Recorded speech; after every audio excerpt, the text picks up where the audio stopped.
Então, vamos para a segunda parte do vídeo, né, onde a gente já fez a instalação do LASUS e começamos a configurá-lo.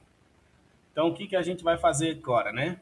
A gente viu ali que a gente configurou toda a parte de docagem.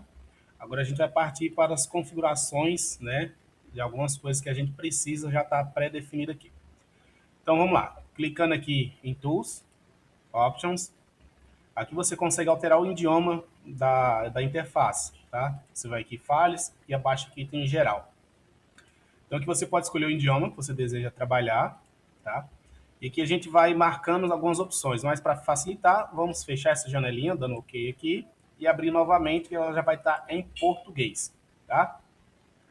Então aqui, ó, exibir um único botão na barra de tarefa. No nosso caso, como a gente já fez a docagem, então não vai ser necessário, tá? Não vai ser necessário a gente habilitar essa opção. Ocultar a janela da IDE ao executar. Eu vou mostrar aqui, ó, cancelar aqui. Então, quando a gente executa um projeto, ele vem aqui sobre a IDE, ele fica aqui em cima, tá? E às vezes você não consegue visualizar, né, como deveria, né? O exemplo seria visualizar, né, na janela do próprio sistema. Então a gente quer que toda vez que a gente compilar um projeto, né, ele fica ali atrás, né, ou seja, na frente do desktop e minimiza o Lazarus. Então vou marcar essa opção e aqui fica a preferência, né? Marca essas opções aqui, ó, título da IDE começa no nome do projeto. Seria aqui em cima aqui, ó. A gente marca essa opção, em vez do aparecer o nome do Lazarus, né? Primeiro vem o nome do projeto e depois o nome do Lazarus. Essas são as configurações assim que não tem muita importância. Então, o que, que a gente pode estar fazendo aqui? Descendo um pouquinho mais para baixo, a gente vai encontrar. Essa aqui a gente já fez, quando a gente fez a docagem.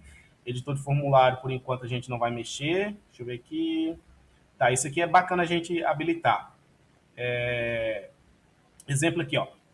Quando a gente vai adicionar um componente no nosso formulário, ele pede que você, na verdade ele não pede nada, né? Mas a gente quer que ele peça que você já insira um nome, tá? Então o que, que a gente vai fazer? A gente vai marcar essa opção, tá? Vou mostrar aqui, ó, vou cancelar aqui. Se a gente pegar um objeto aqui, colocar aqui, ó, simplesmente ele adiciona o objeto, tá? E depois você tem que vir aqui em favoritos ou nas propriedades comum e vir aqui definir o nome desse objeto. Então a gente vai marcar aquela opção para quê? Para quando a gente adicionar um componente, a gente já renomear ele, tá? Fica aqui em formulários, cadê? Formulários aqui embaixo. Aqui, ó. A gente vai marcar essa opção e vamos dar OK. Então, quando a gente adicionar um novo objeto aqui na tela, ele solicita que a gente insira o nome desse objeto, tá bom? Então, vamos ver mais aqui um pouco mais para baixo. E aqui, ó. Quando a gente adiciona o objeto, né, ele fica ali, pede para a gente inserir o nome, uma vez que a gente marcou essa opção, mas a gente quer que também, quando a gente insira esse objeto, depois que inserir o nome, ele joga aqui você para a aba de favoritos, né? Fica a critério. Quer ver? Se eu adicionar mais um novo objeto aqui, eu adicionei, coloquei o nome, e quando eu vim para cá, ó, ele já vai para a aba de favorito, tá? Vamos vir aqui, mas ver o que a gente pode fazer mais aqui. Nessa parte aqui, ó, aqui em cima aqui, ó, em grade. Aqui está definido como 8. Se a gente observar aqui, são esses pontinhos aqui, ó, tá? São esses pontinhos, 8 pixels, se não me engano, cada um. Se a gente dá uma reduzida neles aqui, ó, ele vai ficar um pouco menor aquela gradezinha lá, ó, tá vendo? Pode ver que modificou um pouco essa grade. Para que isso serve? Quando a gente vai mexer um componente, ele mexe de 8 em 8 pixels, tá? Então ali agora a gente configurou para ele mexer de 7 em 7, ou foi 6 em 6 que eu coloquei, já não lembro. Então facilita para você alinhar os componentes na tela, tá? Quanto maior for aquele valor, mais difícil fica para a gente adicionar o componente na tela ali, ó. Fazer o alinhamento dele. Vamos colocar 10 aqui para a gente ver, ó. Então ele vai deixar a grade bem maior lá, tá vendo? Então já, na verdade, fica tipo assim, você adiciona um objeto, aí para você regular ele aqui, ó, ele movimenta de 10 em 10, ó. Você não consegue alinhar bacana, tá vendo? Você perde um pouco de tempo aqui tentando alinhar esse objeto, tá? Então quanto menor, melhor, né? Então a gente pode definir aqui como 5 ou 6, né? Fica um dimensionamento bacana, tá? Mas aqui para baixo, o que a gente pode ter aqui? Nessa parte aqui não tem nada interessante. Aqui também não. Aqui também não. Código de segurança. Eu não gosto de deixar backup, tá? Uma opção minha, mas se você quiser que cria as pastas de backup, toda vez que você salvar ou você executar o projeto, ele cria uma pasta de backup, né? Onde você fica com a versão mais antiga, né? Ou seja, assim, toda vez que você altera alguma coisa dentro do projeto, se você quiser voltar, né? Essas funções que você modificou, você pode estar utilizando o backup para restaurar. Eu prefiro deixar sem backup, porque eu uso o Git, e no Git lá a gente tem um controle melhor disso, tá? Então, deixa eu ver aqui, na parte de backup é isso aqui mesmo, nomeação. É uma parte aqui que eu também não gosto de mexer muito, mas essa aqui é boa ativar, perguntar o nome do arquivo quando a gente criar um novo. Vou dar um exemplo aqui, ó. Se a gente pegar e criar uma nova unidade aqui, ó, ela já cria o Unit 2, tá vendo? Cria o Unit 2 e não pergunta o nome. Mas se a gente habilitar aquela opção, tá? Deixa eu voltar aqui para 5. Se a gente habilitar aquela opção, deixa eu tirar aqui o backup, que eu esqueci de dar um OK. E quando a gente criar agora uma nova unit, ó, ele vai perguntar o nome. Quando a gente for salvar, cadê? Não, deixa eu ver aqui, opções, nomear, perguntar o nome do arquivo. Tá, não sei porque ele não perguntou, mas ele deveria perguntar, tá? Então aqui, doc a gente já mexeu. Agora a gente vai lá para os códigos aqui embaixo, aqui, ó. Deixa eu ver aqui, cadê? Tabulação, a gente não precisa mexer muita coisa. Aqui também não. Aqui, ó. Aqui você pode estar alterando a fonte, tá? A fonte do editor de código, tá? Eu deixo a padrãozona mesmo que vem. E aqui a única coisa que eu mudo em exibir cores aqui, ó. Eu venho aqui e defino como Delphi, que tem uma dinâmica de cores um pouco mais elegante. E modifico esse carinha aqui embaixo, aqui, ó. Que é o Outline Level 1. Eu sempre deixei ele como azul marinho. Eu vou mostrar por quê, tá vendo? Que aqui tá vermelho. Então, quando eu defino como azul marinho, os begin e os ender que a gente cria, né, ele fica azul marinho primeiro, depois ele segue essa sequência de cores aqui, ó, entre laranjado, verde, azul e vai descendo aí. Para poder essa opção ser válida, né, você tem que vir aqui marcar o contorno. E aqui embaixo aqui que a gente tem mais. Vou descer aqui na seta que fica melhor. Onde que for precisa a gente modificar, a gente para. Igual aqui, ó. Auto remover métodos vazio. Marca essa opção, porque toda vez que você criar um método e não fazer uma declaração dentro dele, quando você salvar o projeto ou executar, ele remove essas declarações que estão vazias, tá? Aqui não tem muita coisa. Só falta mais uma configuração que eu gosto de modificar aqui. E a gente já parte para o VS Code. Configurar o nosso VS Code. Deixa eu ver se eu acho esse cara aqui. Aqui, ó. Adicionar ponto e vírgula, eu removo. E adicionar operador de atributo, também removo. Tá? Então, essas são as configurações básicas que eu faço. Olha lá, tá vendo que ele deu uma modificada aqui no layout, né? Fica um pouco mais, para mim, fica um pouco mais bacana trabalhar desse jeito. Bom, então aqui no Lazarus, o que a gente vai fazer agora? A gente vai colocar alguns componentes para ser instalado, enquanto a gente vai configurar o VS Code. Aqui, o que a gente tem de componente para instalar? Tem o Zeus, que é um componente de acesso a banco de dados, e a gente vai instalar também o Indy, tá? Que é um componente que a gente pode estar fazendo muita coisa com ele. Marcar esses dois aqui e pedir para instalar esse cara. Então, quando faz a instalação aqui, ele vai baixar aqui os componentes, depois ele vai fazer a instalação, depois ele vai pedir para recopilar a IDE. Enquanto ele faz isso aqui, a gente pode abrir já o VS Code para a gente começar a configurar ele também. Então, quando a gente abre aqui o VS Code pela primeira vez, né, ele já solicita algumas coisas para a gente. Uma delas é o idioma. Vamos ver se ele vai solicitar. Ele vai verificar o idioma do seu sistema operacional. Se caso for diferente do VS Code, ele pede para você fazer a instalação. Que no caso aqui, ó, instalar o pacote de idiomas Português Brasil. Clica em instalar e reiniciar.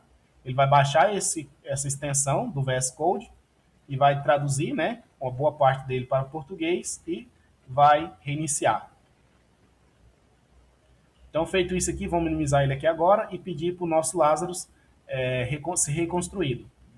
Apertamos em sim e ele vai começar a recopilar a IDE. Então, a gente volta aqui para o nosso VS Code. São as configurações bem simples mesmo. Aqui tem algumas extensões que você pode estar fazendo instalação. Como a gente, de início, a gente vai trabalhar com o Pascal, então a gente vai instalar só o que é necessário para o Pascal. Então, pesquisa aqui Pascal. E a gente tem aqui essas extensões. Eu vou instalar, deixa eu ver aqui qual que é. Abrir aqui um pouquinho. Vou instalar essa aqui, ó. Pascal puro. Ele está instalando. Deixa eu ver aqui mais. Basicamente, essas são as configurações simples, né? Para a gente trabalhar com Pascal. Depois a gente vai trabalhar com outras linguagens e a gente vai adicionando aqui as extensões da linguagem, igual o PHP. Se a gente começar a fazer nosso trabalho em PHP, né, a gente pode estar instalando as extensões do PHP, mas isso aí quando a gente entrar em PHP. Então, essas configurações aqui do VS Code é isso aqui, tá? A gente vai ver mais nele depois quando a gente começar a trabalhar com ele. Então, feito isso aqui, nosso LAS está instalado, está configurado. Aqui a gente pode verificar os componentes que a gente fez instalação agora, que foi o Zeus. Cadê o cara? Zeus, vamos pesquisar aqui se fez a instalação dele. Ó, não fez a instalação do Zeus, fez a instalação apenas do Indy, tá? Que são esses componentes aqui. Esses componentes aqui a gente pode fazer envio de e-mail, obter um resultado de uma página web, a gente pode criar um servidor, tá? A gente pode fazer muita coisa com ele. Então vamos vir aqui novamente aqui, pacote, gerenciador de pacote online, e pedir para instalar o Zeus. Ele não está aqui, então significa que ele não foi instalado. Olha lá, tá vendo? Então vamos de novo pesquisar o Zeus, marcar ele aqui novamente e pedir para que seja instalado esse cara. 19 megabytes aqui.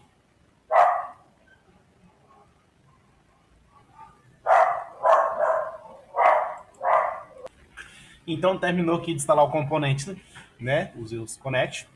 Então vamos pedir para reconstruir a IDE, tá? Esperar a nossa IDE ser reconstruída aqui. Estava fazendo as configurações aqui no microfone, estava um pouco baixo demais.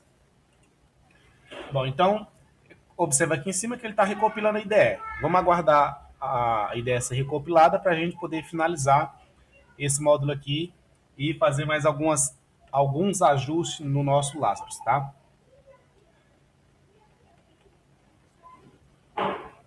Bacana. Bom, então a ideia foi recopilada, a gente verifica se o componente foi instalado, a gente pode verificar aqui na aba, ou a gente pode vir aqui pacotes online, o gerenciador de pacotes, e verificar se ele está instalado, né? No momento são esses dois pacotes que eu tenho instalado aqui na minha máquina, no meu Lazarus, né? Existem outros que a gente vai ver, né? Mais para frente, quem sabe a gente vai explorando cada um desses componentes, tá? E você entender qual utilidade a gente pode estar utilizando ele, né? O que a gente pode obter, né? Para poder ter uma performance melhor nos nossos projetos. Bom, então feito isso aí, a gente instalou os principais componentes que a gente vai precisar, configuramos a IDE, e agora a gente vai para uma parte bem interessante. Essa parte eu acredito que vai chamar a atenção de bastante gente, né? Eu prefiro que seja uma parte que tragam vocês para o mundo open source, né? Pode observar aqui embaixo aqui o íconezinho do open source. Por quê? Muita gente fala, eu não desenvolvo utilizando o Linux porque não tem como eu usar no Windows. Negativo, negativo. Se a gente vir aqui nas opções do projeto do Lazarus, a gente vai observar que a gente tem aqui, ó, compilação e alvo. Aqui, ó. Nesse cara aqui, a gente pode compilar para diversas plataformas, diversas mesmo, tá? A gente pode compilar para Android, a gente pode compilar para tudo, porém, exige que os componentes adequados sejam instalados, exige que os compiladores adequados sejam instalados. Se eu vir aqui, ó, e pedir para compilar um projeto para o Windows de 32 bits, né? E vir aqui marcar i386, né? Que é o compilador padrão do Windows 32 bits, e dá um OK aqui, ele vai falar que esse compilador não existe, ou seja, que o FPC não suporta esse alvo, i386, o Win32. Então, o que a gente vai fazer? A gente vai instalar esse compilador, né? Eu vou deixar, agora sim, esse cara aqui eu vou deixar na descrição desse vídeo aqui, tá? Que, deixa eu vir aqui, tá dentro de meus arquivos, dados, cadê aqui, dados, deixa eu achar ele aqui, vai estar dentro de ferramentas, Linux, pacote, deixa eu ver, Debian, FPC, Lazarus, outros itens do Lazarus. E eu tenho aqui esse shell script, né, onde que ele faz o quê? pode ser feito manualmente, tá? Mas esse shell script ele ajuda ele a fazer a instalação desses compiladores. Então aqui eu tenho apenas do 32 e 64, tá? Ainda não fiz do Mac, do Mac nem do Linux de 32 bits. Na verdade, esse shell script aqui é de um cara do YouTube aqui. Vou deixar o link do canal dele também na descrição. Ele que produziu esse shell script. Eu fiz algumas modificações, mas quase nada. Inclusive, vou depois estar fazendo para instalação do Linux 32, né, 64, caso você instalou o Lazarus no Linux na versão 32 bits, você precisa compilar para 64. Vice-versa, né? Se você instalou 64, precisa compilar para 32. Bom, então aqui basicamente ele vai executar alguns comandos, né? Esses comandos a gente poderia fazer manualmente lá no terminal, mas para facilitar a gente vai utilizar esse cara. Então, para utilizar esse cara aqui no Linux Mint é bem simples, não funciona no Windows, tá bom? Não adianta tentar no Windows, porque não vai ter nem necessidade de você instalar esse compilador, né, para o Windows, já que você compila para o Windows. Então, vamos clicar em cima desse cara, vir em propriedades, verificar se ele já tem permissão de ser executado. Se ele tem permissão de ser executado, a gente vai dar um duplo clique em cima dele e executar em terminal. Feito isso aqui, tem algumas configurações que ele verifica, o dialog, né, que é uma janelinha que você permite ter essa navegação aqui dentro do terminal, tá vendo? E eu vou pedir para que instale o Windows de 32 bits, ou seja, o compilador para o Windows 32 bits. Como ele vai fazer uma modificação no nosso sistema operacional, exige a nossa senha administrativa. É só digitar a senha e aguardar esse processo. Vai depender do desempenho da sua máquina, tá? Não depende de internet, vai depender apenas do desempenho da sua máquina. Nunca testei sem internet, eu nem posso afirmar que não dependa de internet, mas se tiver, melhor ainda, tá? Porque às vezes ele precisa baixar algum componente, alguma coisa aí, então já esteja, digamos assim, uma internet funcionando aí. É bem simples, é só selecionar a versão do compilador que a gente quer instalar e pedir para instalar. Vamos aguardar ele finalizar aqui o processo. Às vezes demora um pouco, às vezes não.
Só lembrando, se você já tiver no Windows, não tem a necessidade de instalar esse cara, tá bom? Esses compiladores. Por quê? Porque você já tem o compilador instalado nativo já. Quando você faz a instalação no Windows, ele instala o compilador para o Windows, tá bom? A não ser que você queira compilar para Linux, que não, acho que não vai ser o caso. Você desenvolver em Windows, né, para compilar para Linux. Mas se você quer um sistema operacional leve, eficiente, seguro, eu recomendo você estar utilizando o Linux, tá? E se você vai desenvolver no Lazarus ou em qualquer outra linguagem, você pode estar utilizando, né, as compilações para o ambiente Windows, né, onde que a maioria dos usuários são Windows, né? A maioria do pessoal que desenvolve tem uma facilidade melhor para estar trabalhando com Linux, porque ele tem muito mais recursos para desenvolvedores do que o próprio Windows, né?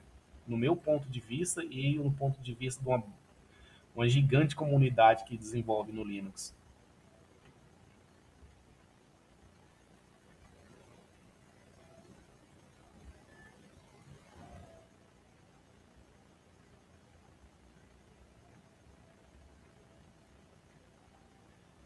O Google API, nunca utilizei esse Google API.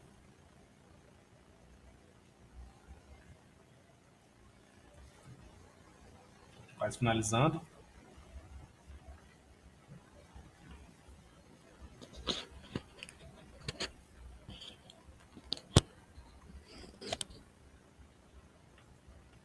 Acredito que o som vai ficar um pouquinho mais alto, que eu baixei o microfone aqui um pouco mais.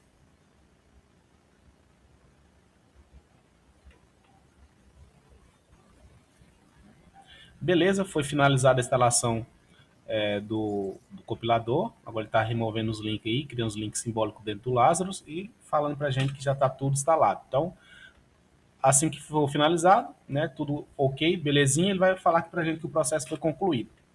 Então a gente pode cancelar aqui, no caso ainda eu não vou instalar aqui, né, para compilar para 64 bits, porque já é a mesma coisa do 32, é só executar esse cara aqui, pedir para instalar, digitar sua senha administrativa e aguardar a finalização, tá? Então, feito isso aqui agora, a gente já pode finalizar nosso Lazarus e abrir novamente para ele reconhecer o compilador novo, né, que está instalado.